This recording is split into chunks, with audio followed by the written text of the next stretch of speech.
Badin गुजरियल polio मुहिम जो जाइज़ो वठण लाइ डिप्टी कमिश्नर बदीन यासिर भट्टी जी ज़ेर सदारत कमेटी रूम में अहम गजाणी मुनक़द कई हुई। इन मौक़े ते डिप्टी कमिश्नर चयो त घणी बरसात सबबि कुझु जायुनि ते पोलियो टीमनि खे आमद रफ़्त में मुश्किलातूं पेश आयूं।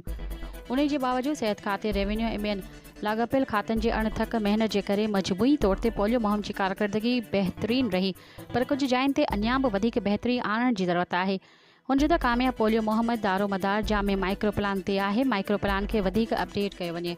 हुन चयो त ट्रेनिंग में बि बहितरी आंदी वञे त जीअं रिफ्यूज़ल खां पिणु बची सघिजे। गजाणी में एन स्टाफ ऑफिसर डॉक्टर मंज़ूर मेमण तफ़सीली ब्रीफिंग ॾींदे ॿुधायो त पोलियो मुहिम दौरान पैदाइश खां 5 सालनि ताईं जी 4,25,824 ॿारनि खे पोलियो खां बचाव जा फुड़ा पियारण जो टारगेट मुक़ररु कयो वियो हो, जेको 100% मुकमल कयो वियो आहे। गजाणी में additional deputy commissioner 1 Kashif Raza Mangi, additional deputy commissioner 2 Rajesh Dilpat, district health officer doctor Anjum Soomro, additional director social welfare Abdul Ghaffar Khoso, ADHO doctor Waseem Khawaja, district manager PPHI Badin, manager retired Nasir Alvi, district manager PPHI Badin जे doctor Razia Ujjan, doctor Ranjanesh, doctor Kamil Memon, doctor Sanaullah, CCO Sawan, Latif Junejo समेत ज़िले जे समूरनि असिस्टेंट कमिश्नरनि ऐं लाॻापियल ऑफिसरनि पिणु शिरकत कई।